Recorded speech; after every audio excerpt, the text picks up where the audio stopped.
దేవి sir, ప్రధానంగా BRS సర్కార్ టైంలో మొత్తం ఓవరాల్గా ఇచ్చినటువంటి ఉద్యోగుల సంఖ్యకు సంబంధించి కూడా హరీశ్వర్ ప్రస్తావించారు. దాదాపు 1.62 లక్షల మంది ఉద్యోగాలు ఇచ్చారని చెప్పేసి ఘనత మాదని చెప్పినటువంటి అంశం. ప్రధానంగా కాంగ్రెస్ సర్కార్ వచ్చిన తర్వాత ఎన్ని ఉద్యోగాలు ఇచ్చింది, ఉద్యోగులు ఇయ్యాక ఉద్యోగాలు ఇవ్వకపోగా ప్రధానంగా రిటైర్డ్ అయినటువంటి ఉద్యోగులకు సంబంధించి ఎలాంటి హింసకు గురి చేస్తుంది, అలాగే ఈ అంశం సంబంధించి కోర్టు కూడా సీరియస్ అయినటువంటి అంశం. దీనికి సంబంధించి మీరేమంటారు? ఇప్పుడు ఈ 2.5 సంవత్సరాల్లో నిన్న జాబ్ క్యాలెండర్ మీద హరీష్ రావు గారు చాలా స్పష్టంగా చాలా వివరంగా మాట్లాడారు.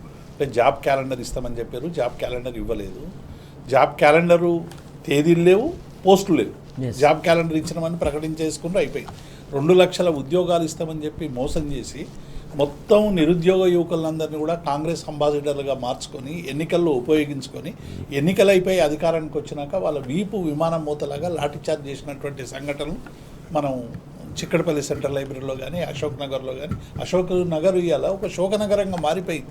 నిరుద్యోగుల ఆక్రందలతో అది తల్లడిల్లుతూ ఉంది. అంటే నోటిఫికేషన్లు ఇస్తామని 2 లక్షల ఉద్యోగాలు ఇస్తామని చెప్పినటువంటి మోసం చేసిన ప్రభుత్వం ఇవాళ కేవలం 11,000 12,000 ఉద్యోగాలు తప్ప ఇంకెక్కువ ఇవ్వలేదు. నోటిఫికేషన్లు అన్నీ కూడా గతంలో ఇచ్చినటువంటి నోటిఫికేషన్ల ద్వారా వచ్చిన నియామక పత్రాలు ఇచ్చి మాయని చెప్పుకున్నాడు తప్ప కాంగ్రెస్ పార్టీ ఈ 2 సంవత్సరాల 3 నెలల్లో ఇచ్చినటువంటి నోటిఫికేషన్లు 11,000 నుంచి 12,000 మధ్యనే ఉన్నాయనేటువంటి విషయం అందరికి కూడా తెలిసిందే. ఈ విషయం నిన్న వాళ్ళు కూడా ఒప్పుకున్నారు. నోటిఫికేషన్లు మీరు ఇస్తేంది, మేము నియామక పత్రాలు ఇచ్చినామని నిన్న సీతక్క గారు కూడా అనేక సందర్భాల్లో చెప్పినటువంటి అంశాన్ని చూసాం.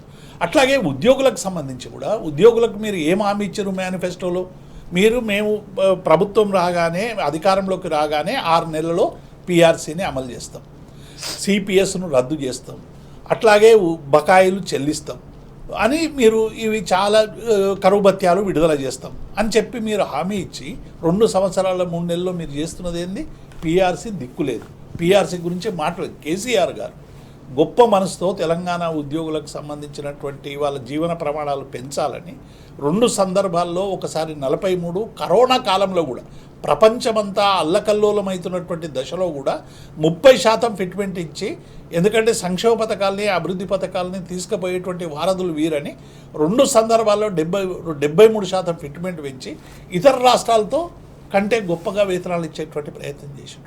పీఆర్సీ జీవో సకాలంలో వేసి జూలై 23 నుంచి రావాల్సినటువంటి పీఆర్సీని సకాలంలో వేసి 5% ఇంటీరియం రిలీఫ్ కూడా ఇచ్చారు. మీరు ఏం చేశారు? నిన్న హరీష్ రావు గారు అదే అడిగాడు. ఇవాళ భారతదేశంలోనే 5 డిఏలు పెండింగ్ ఉన్నటువంటి రాష్ట్రం ఇది. అవునా కాదా బట్టి సమాధానం చెప్పమంటే సమాధానం డొంకదిరుడు సమాధానం తప్పలేదు.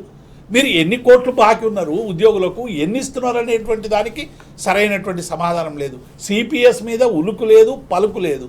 కాబట్టి ఎప్పటిలోగా పీఆర్సీ ఇస్తారంటే మేము 31 మార్చి వరకు ఎక్స్టెన్షన్ చేసినామని నిన్న శాసనసభలో చెప్పారు. 35 అంటే నివేదిక ఇచ్చినాక మేము ఆలోచిస్తామట. పీఆర్సీల గురించి, నివేదికల గురించి రాష్ట్ర ప్రభుత్వానికి తెలియదు. 3 సంవత్సరాలు మూసి డిపిఆర్ అయితే మీరు రావడానికి వారం రోజులలో డిపిఆర్ అని చెప్పి ఏదో ఒకటి ఫస్ట్ ఫేజ్ డిపిఆర్ చూపించారు కదా. ఉద్యోగులకు సంబంధించినటువంటి 3 సంవత్సరాలుగా ఎందుకు వేతనాలు ఇచ్చి ఆ పీఆర్సీని ఇంకా గడువు పొడిగిస్తూ ఉన్నారు? 6 నెలల్లో పీఆర్సీ తయారు చేసినటువంటి సందర్భాలు అనేక మనకున్నాయి ఉదాహరణలు. కాబట్టి నిన్న ఉద్యోగులకు జరిగినటువంటి అపార నష్టాన్ని, ఉద్యోగుల్ని వేధిస్తున్నటువంటి వైనాన్ని, 80 మంది పైగా ఉద్యోగులు ఇవాళ మరణాలు పాల్పడ్డారు. రిటైర్మెంట్ ఉద్యోగులు వాళ్ళకి ఇవ్వాల్సినటువంటి ఏవి కూడా ఇస్తలేరు అనేటువంటి విషయాన్ని నిన్న చాలా స్పష్టంగా ప్రభుత్వం నుంచి డొంకదిరుగుడు సమాధానం తప్ప మేము ఉద్యోగులకు ఇది చేస్తున్నాం అది చేస్తున్నాం అనేటువంటి ఏ ఒక్క హామీ కూడా నిన్న ఇవ్వనటువంటి పైగా నిన్న హైకోర్టులో మనం ఇంతకుముందే 2 సార్లు నిన్న మంచి తీర్పులు వచ్చినాయి. భరత్ గారు కూడా దాన్ని విశ్లేషిస్తారు. 2 బ్రహ్మాండమైనటువంటి తీర్పులు. ఒకటి హైడ్రా చేస్తున్నటువంటి విధ్వంసానికి అడ్డకట్ట వేసేటువంటి ఒక ప్రయత్నం.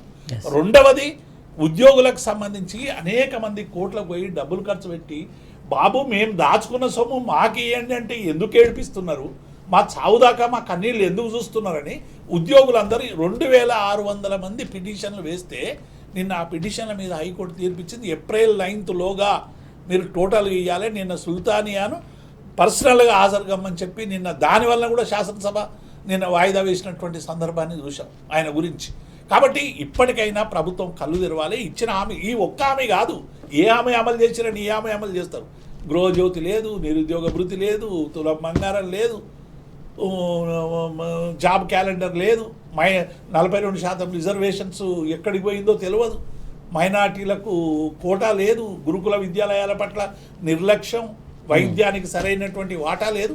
కాబట్టి ఇవన్నీ కూడా నిన్న ఒక్కటి కాదు, ఈ 2 సంవత్సరాల 3 నెలల్లో జరుగుతున్నటువంటి ప్రజా వ్యతిరేక విధానాల్ని నిన్న అన్నీ కూడా చర్చకు రావడం అనేటువంటిది ఒక అసెంబ్లీ అంటే మళ్ళీ తెలంగాణ ఉద్యమ సందర్భంగా ఆ రోజు జరిగినటువంటి చర్చల్లాగా నిన్న హరీష్ రావు గారు, మొన్న కేటీఆర్ గారు, మా బీఆర్ఎస్ నాయకులు, నిన్న తలసాని శ్రీనివాస్ యాదవ్ గారు చాలా చక్కగా అసలు 94 నుంచి నేను ఈ సభలో ఉన్నా, అసలు రాజకీయాల్లో ఉండాలా ఉండొద్దా అనేటువంటి ఒక అధిక ఆవేదన కలుగుతూ ఉన్నది. కారణం ఏంటంటే శాసనసభ నడిపే తీరు సరిగ్గా లేదు, మాట్లాడే తీరు సరిగ్గా లేదు, గౌరవం ఇచ్చేటువంటి తీరు సరిగ్గా లేదు, ప్రతిపక్షాల పట్ల వ్యవహరించేటువంటి తీరు సరిగ్గా లేదని చెప్పేటువంటి అంశం నిన్న అనేక మంది కూడా నిన్న మాట్లాడి టోటోగా ఇవాళ బీఆర్ఎస్ పార్టీకి సంబంధించినటువంటి అందరూ కూడా నిన్న ఇంతకుముందే భరత్ గారు చెప్పినట్టు మొత్తం నాయకత్వం అంతా కూడా చట్టబద్ధమైనటువంటి 6 గ్యారెంటీలకు మీరు ఇచ్చినటువంటి మేనిఫెస్టోలో పెట్టమని చెప్పేటువంటి సందర్భం కానీ, నిన్న శాసనసభలో వివరించినటువంటి తీరు కానీ మొత్తం ఆకట్టుకున్నది. అందరూ కూడా అసలు ఏం సమాధానం చెప్పలేనటువంటి అంశం, ఎదురుదాడి తప్ప సమాధానాలు చెప్పలేటువంటి. ఇప్పటికైనా ఉద్యోగులకు సంబంధించినటువంటి విషయాలు ఏప్రిల్ 9th డెడ్ లైన్ పెట్టిరు. ప్రభుత్వం ఇప్పుడు ఇవ్వకుంటే డెఫినెట్గా ఉద్యోగులు ఏం చేయాలో అది ఆలోచించు. అంటే ఆల్రెడీ కోర్టు అనేకసార్లు చెప్పింది, మీరు ఎన్నిసార్లు చెప్పినా వినరాని ప్రభుత్వాన్ని ప్రశ్నిస్తున్నటువంటి అంశం. అంటే ఎవరు చెప్పినా వినే పరిస్థితి లేదు, ఎవరు చెప్పినా లెక్కలేని పరిస్థితి కనబడుతుంది కాంగ్రెస్ సర్కార్. నేను ఏమంటున్నా, ఈ ప్రభుత్వానికి హైకోర్టు అంటే లెక్క లేదు, న్యాయ వ్యవస్థల పట్ల గౌరవం లేదు. చాలామంది కంటెంప్ట్కి పోయారు. ఇప్పుడు ఏది కోర్టుకు పోతారు ఒక సామాన్య ఉద్యోగి, కోర్టుకు పోయి మళ్ళీ కంటెంప్ట్ కోవాలంటే మళ్ళీ ఆర్థికపరమైనటువంటి సమస్యలు, మళ్ళీ ప్రభుత్వం మీద కొట్లాడు. 61 తర్వాత రిటైర్ అయినటువంటి ఉద్యోగులు ఏం చేస్తారు, ఎంతకాలం పోరాడతారు? వాళ్ళు జీవితంలో చరమాంకంలో తాము ప్రశాంతంగా బతకడానికి అవసరమైనటువంటి ఒక వాతావరణం సృష్టించాల్సినటువంటి ప్రభుత్వం వాళ్ళ జీవితాలను విధ్వంసం చేస్తున్నది. జిల్లా కలెక్టరేట్ దగ్గర ధర్నాలు, ఇందిరా పార్క్ దగ్గర ధర్నాలు, సెక్రటరియట్ దగ్గర పోయి పడిగాపులు, ఆ మంత్రి దగ్గరికి పోయి ఈ మంత్రి దగ్గరికి పోయి బతిలాడేటువంటి ప్రయత్నం. కాబట్టి వాళ్ళ జీవితాన్ని ఇలా ఇంతకాలం సర్వీస్ చేసినటువంటి వాళ్ళ జీవితాన్ని ఒక విధ్వంసం చేసే ప్రయత్నం చేస్తున్నావు కదా. హైకోర్టు ఇన్నిసార్లు కౌంటర్ వేస్తూ ఉన్నారు, మాకు ఆర్థికపరమైన ఇబ్బందులు లేనో, లేకుంటే మేము అందరికి ఇస్తున్నామనో తప్పుడు సమాచారం కూడా ఇస్తున్నారు. ఇప్పుడు ఆ తప్పుడు సమాచారాన్ని హైకోర్టు ఎప్పుడు రావాలి, ఎప్పుడు చెక్ చేయాలి, 700 కోట్ల రూపాయలు ఇస్తున్నాము నెలకన్నారు. అలా 350 కోట్లు కాంట్రాక్టర్లకు పేమెంట్ చేస్తున్నాం, 346 కోట్లు మాత్రమే మన ఉద్యోగులకు పేమెంట్ చేసారు. ఈ విషయాలన్నీ కూడా పదే కోర్టు దృష్టికి తెచ్చినప్పటికీ కూడా నిన్న చాలా సీరియస్గా జవాబు చెప్పింది. వాళ్ళ డబ్బులు దాచుకునేటువంటి మీరు వాడుకునేటువంటి హక్కు మీకు ఎక్కడిది ఇవ్వాలని చాలా స్పష్టంగా చేసి, ఇప్పటికైనా హైకోర్టు తీర్పును గౌరవించి రిటైర్ అయినటువంటి ఉద్యోగులకు వారి మనోవేదనను, వాళ్లకు జరుగుతున్నటువంటి విధ్వంసాన్ని ఆపాలని బీఆర్ఎస్ పార్టీ పక్షాన మేము డిమాండ్ చేస్తాం.